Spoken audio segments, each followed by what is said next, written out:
Hello, everybody, and welcome to my YouTube channel, The Movie Canon. I am your host, Giovany, and this is Movie Talk podcast style. Give our thoughts on the finale of one of the most beloved TV series of all time, Game of Thrones.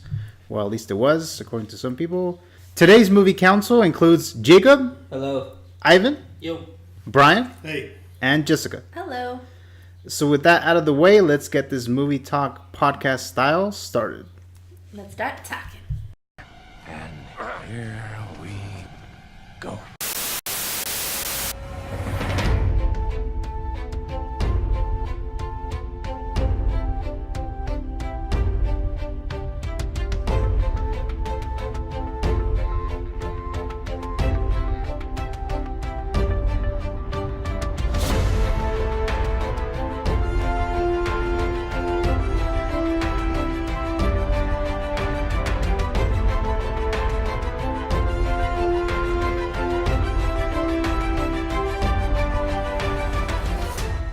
All right, so the last part of our movie podcast video today is our thoughts on the finale of the most beloved television series of all time, Game of Thrones, season 8.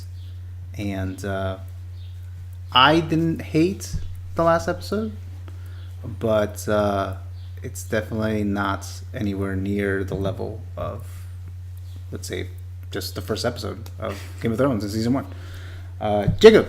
Alright, well, my only problem was, and it's a big deal obviously, but the writing was in season 8 was very rushed, very lazily done, and it does piss me off the fact that very easily, with any competent writers or anything like that, we could have had 10, 12 seasons of this great show, and it could have been amazing. But those guys, they decided to stop it at season 8 just because they wanted to do Star Wars, and instead of handing it off to some people who could have done a million times way better, who could have taken their time, who know what they were doing, it just really pisses me off to know that this is where it ends. There's no more after this. When it comes to the Song of Ice and Fire, this is done. When it comes to the show, and it's very disappointing. And but each episode, there was a lot of things I did like about it. There were some redeeming qualities. I fucking loved the Game Bowl. There was some, the Dothraki charge in episode 3 was fucking stupid. But after that, I enjoyed the episode. There was a lot of behind the scenes where they're talking about, when D.B. Weiss was talking about how Dany forgot about the Iron Fleet. David Benioff. Sorry. He was talking about how Dany forgot about the Iron Fleet. When I saw that clip, that's when I knew, these people are fucking stupid. They don't care. Okay, because in my head, I had a whole different reason, and it's very inconsistent. It's just disappointing. I can't say it's terrible, because this season alone is way better than fucking most other shit on TV. Other shit on TV can't compare to this. But compared to the other shows, other seasons, it's terrible. Would you still be excited for Game of Thrones prequels? Hell yeah, dude. Very excited. Just get D&D out of there, Dumb and Dumbers. Which they're not. Get those guys out of there. Dumb and Dumber now? Get those guys out of there, and we're good. Game of Thrones is fucking phenomenal. I was very disappointed with the season finale. With the series finale. The story, Dany going mad, Bran being king, that's not what disappointed me, because I'm pretty sure George R. R. Martin's still going to go that route. But the thing is, the execution's going to be a lot better. The character development's going to be a lot better. She's not going to go from on and off switch to going mad. The lines were terrible. The character arcs were ruined. Some of the redeeming qualities, they show that they just didn't care about them, or they forgot about them. There's inconsistencies with the show. With the finale, the Iron Islands are part of the Seven Kingdoms again. They were not. They're independent. And all of a sudden, she was right there, part of the remaining 6. Bryan turned down being Lord of Winterfell, but he had no problem being King of King's Landing, of the 7 Kingdoms or the 6 Kingdoms. Things didn't make sense. Arya was completely useless when she went to King's Landing. I'm gonna go kill the Queen. And then all she did was freaking leave as soon as the Red Keep was shaking up a little bit. So she threw that away, and she was running throughout the city, not helping anybody, not doing anything, just falling down like 5 times. So she didn't add to that. So I was thinking like, okay, so the cool twist could be that she kills Queen Daenerys, because she still said she was gonna kill the queen, never said who it was, and she still didn't do that. She was useless, and her lines were terrible. Like, she's a killer. I know, kill her when I see one. Like, no shit. Anyone can fucking see her killing all those people.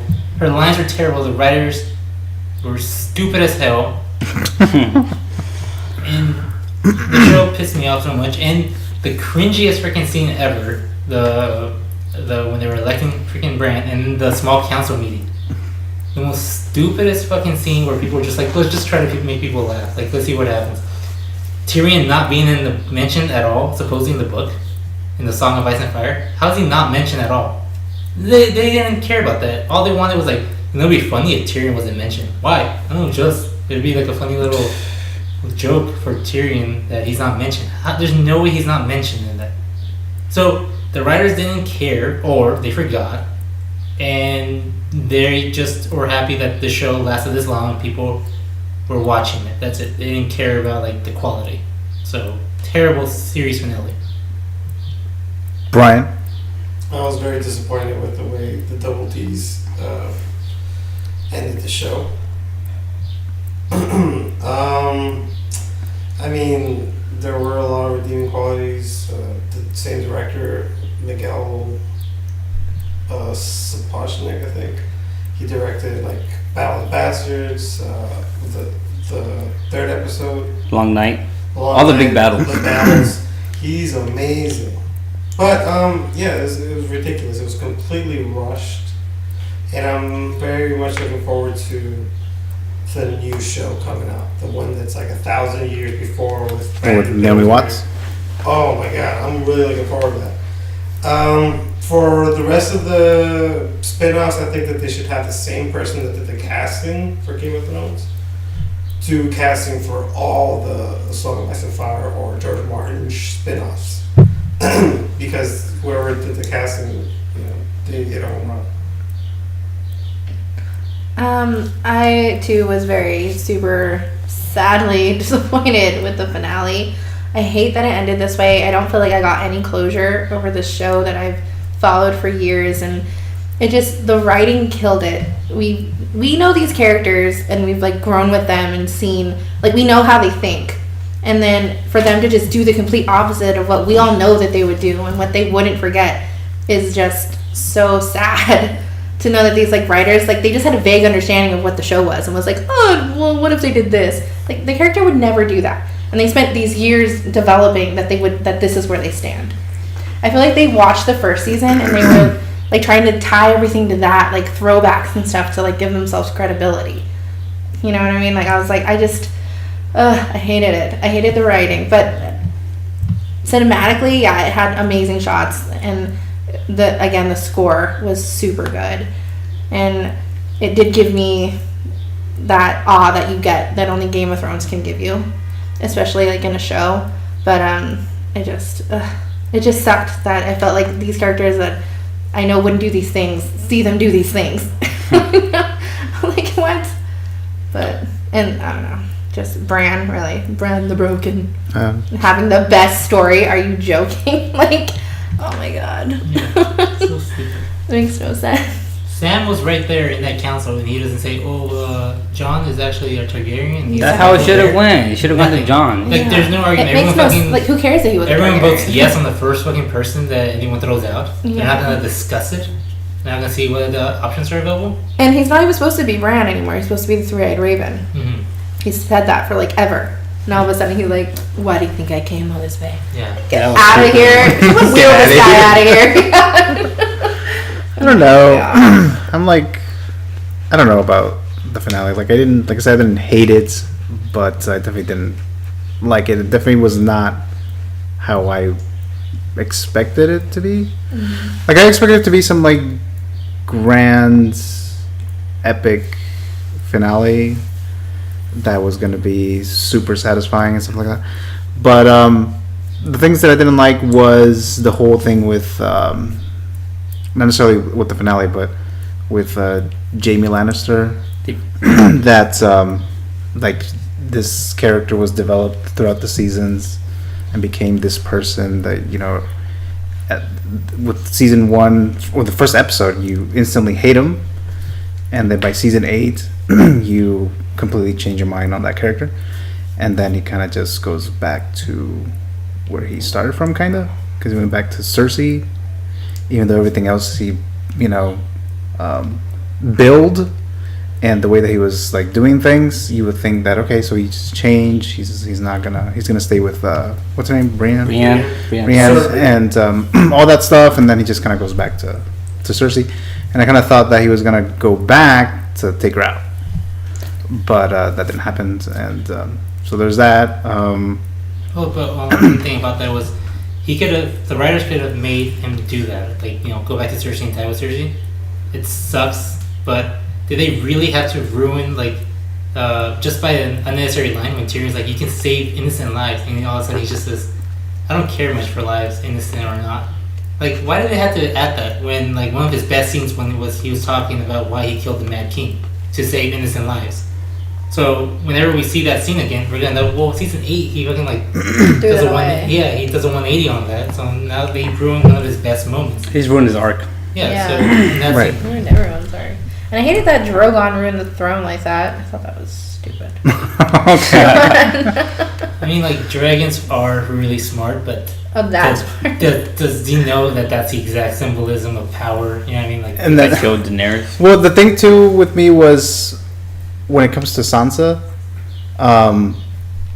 so to me it's like, well, Winterfell's going to be independent, but it's like, well, what's stopping the other ones from wanting to be independent yeah, too? they didn't know that was an option. yeah, I know. Like, that's the stupid part from that scene. Was like, wait, actually, I'll take back my vote for Bryan. And I'll vote for independence. No, you can't. Like, what the hell? What, nepotism? You're letting your sister fucking be independent, but you're not gonna let anybody else be independent. And the Iron Island is already independent. So, And he's the king, so why couldn't he like pardon Jon Snow and be like, you don't have to go to the Right. Night's Watch that's not even around, It's called a royal and pardon. go to live your days in Winterfell. I mean, I like that the Starks basically had their happy ending. I mean, because just season 1, I mean, it was just fucking horrible from I the thought they start. say that the pack survived, that the lone wolf dies, And then the they pack all survives. are And they all split up. Everyone. No, there's always supposed to be a Stark in Winterfell. All the Starks in the fucking south. They fucking like they go back on like their beliefs. Isn't Sansa staying in Winterfell? No, I know, but Yes. there's supposed to be always a Stark in Winterfell. That's true. Yeah. And they willingly leave. Bryan could have stayed back. Sansa could have stayed back there. So it's like not a big deal, but real Starks would not have done that. It's the little details that make the world feel alive that they're completely throwing away. What's the point of the Night's Watch? There's still a Night's Watch. No White Like, Walkers. are we at war with the wildlings again? Or there's no Night King anymore, so what the fuck do we need a Night's Watch again? No fucking sense. And if there's Night's Watch, send Sam back there. He's fucking part of the Night's Watch. He never left. How the hell is he a Grand Maester all of a sudden? Sam? The freaking Yeah. at King's Landing. How's Maybe he- by royal decree. Yeah, That's but not bullshit. freaking Old Jon Town. No, the Snow. Citadel, they choose their own freaking maesters. It's like, that's bullshit. Now I let somebody who fucking ditched them and stole books from them to be the Grand Maester, and he doesn't know shit. Like, he's smart, but he hasn't put in the years to become a Maester. And all of a sudden he's a Grand Maester. And why the hell is Braun fucking Master at Coin? Yeah. Oh my When he has to god. be taught how a And bank where the fuck fucking did he works? come from? Like, why couldn't he? Like, sure, if you want him in the small council, put him in charge of the City Watch. He did that. Why can't he do that again? Well, because he's the Lord of Highgarden. How do you explain that? They didn't build up to it enough. How Oh. do you explain to the hold that this is your new lord now? A sellsword. No freaking reason. And Gendry? What? He's the lord of the freaking Storm's End now? Because Dan said it, right? Yeah. So they're gonna tell the freaking Storm's End, this is your new lord. Why? Because Queen Daenerys decreed it. The bitch that just fucking like burned down King's Landing. So they're gonna fucking like listen to her. She's never even been there. Why would they let her choose it? So there's all these loose ends, and it did not tie up at all. There's so many inconsistencies and things that don't make sense. So they completely ruined the world of Westeros. The law doesn't make sense. Their beliefs now don't make sense. Is there a point for the Night's Watch? It doesn't make sense. I think they should be boycotted because of that. The next Star Wars. Yeah, they should be boycotted. Yeah, they ruined a beautiful thing. We still feel that passionately. A couple of hacks. I mean, you kind of have to. The way they ruin our favorite show. Yeah. You know. Like you said, the most beloved TV show. If people are anticipating the next book, and the last book was released in 2011, and people are still waiting every year with as much equal amount of excitement for the next book. I am curious to see how George R. R. Martin, I mean, how he ends the series now. Even if it might be the same result. The thing is that Bran is not very well developed in the show. In the book, he has the most chapters. Yeah, it's true. Like, so he's way more developed, and he's consistent. That's one of the reasons he takes a long time, because he wants to make sure he's a perfectionist. He wants to make sure that a character doesn't do what he feels like that character wouldn't do. He just wants to have all these things match up, make sure that's exactly his vision. What's the next book called? The Winds of Winter? Winter?